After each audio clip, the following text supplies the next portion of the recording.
nous allons voir comment créer une jante avec Katia. Cliquez sur Fichier nouveau, sélectionnez l'atelier Part, vérifiez bien que vous avez les mêmes éléments de cocher, modifiez le nom de votre pièce, cela vous permettra ultérieurement de vous y retrouver plus facilement.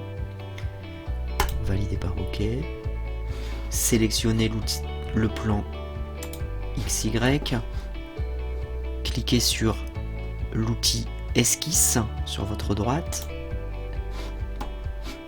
et tracez un contour comme celui-ci.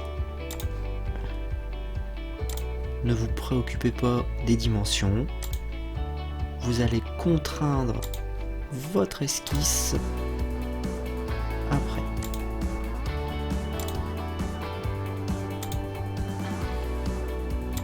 Lorsque vous cliquez sur le contour et sur les nouveaux points, il vous indique si vous êtes aligné ou non. Faites en sorte d'être aligné, ça vous évitera de contraindre plus qu'il ne faut votre contour. Mais si vous faites l'erreur, ne vous inquiétez pas, vous pourrez modifier les dimensions de votre contour.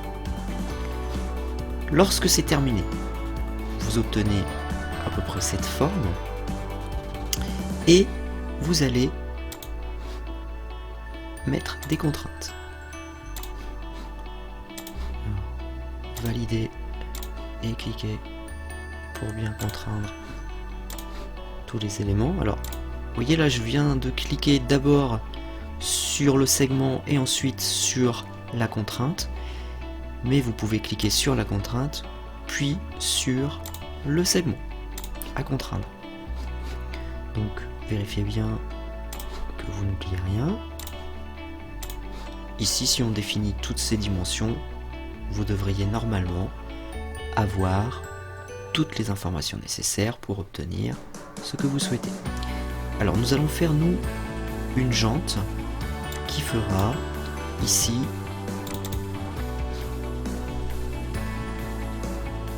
40 mm. Validez par OK. Ici, vous double-cliquez sur la dimension modifiée, on va mettre 2 mm.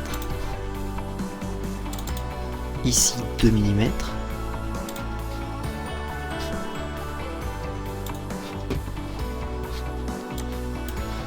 Nous allons mettre ici 6 mm.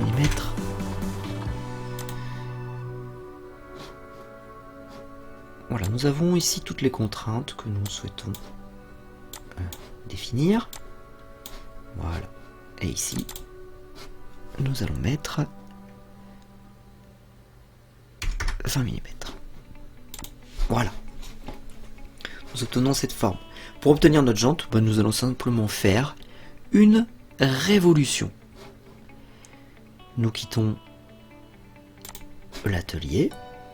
Voilà, nous avons bien ici notre esquisse et nous allons utiliser l'outil révolution. Ici. Alors révolution, c'est bien la révolution d'esquisse 1.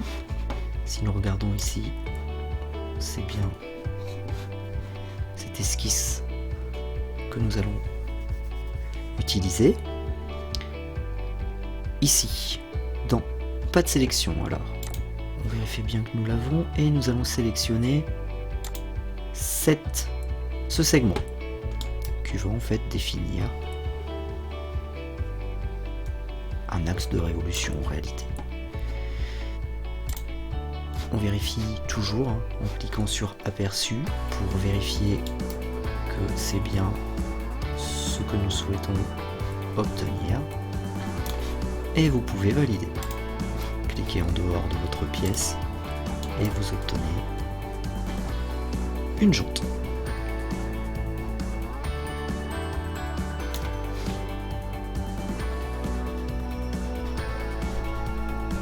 Comment obtenir un motif dans notre jante? vous allez cliquer sur une des faces de la jante, ensuite créer une nouvelle esquisse et nous allons simplement dessiner un motif. Vous dessinez le motif que vous souhaitez. Ici, c'est juste à titre d'exemple. On va sélectionner ça. Voilà. On va utiliser outil. Voilà. Je sélectionne les deux extrémités et je fais un arc de cercle. Voilà. On valide. Alors on pourrait très bien, comme tout à l'heure, ajouter des contraintes. Là nous allons simplement créer une forme que nous allons ensuite dupliquer. Alors nous sortons de l'atelier, nous créons ici une poche, une cavité. En regardant ici et on va valider par OK. On va venir ici.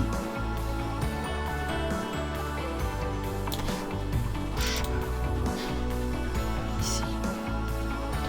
Mettre 24 mm pour tenir ici. Voilà. Alors, pour dupliquer cette cavité, pour éviter de recommencer plusieurs esquisses ou dessiner plusieurs fois la même chose, nous avons ici des outils.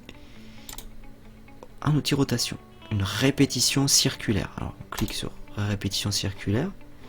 Voilà. Alors ici c'est bien le composant, la poche 1. Nous allons ici mettre 4 éléments, donc à 90 degrés. Et 4 instances. On va en fait répéter ceci 4 fois. On va cliquer sur plus, voilà, et ici notre élément de référence, on va venir cliquer sur le plan ZX. Alors, il vous demande de définir un point parce qu'en réalité il fait une répétition par rapport au point. Mais comme on a cliqué sur l'axe, en fait il va prendre le centre de cet axe. Donc validé par OK. Voilà. Si on voulait, on aurait pu directement cliquer sur le point, mais en cliquant là sur l'axe, ça fonctionne très très bien. Donc là, je vais faire un aperçu et je vérifie. Effectivement, on a une répétition de notre poche.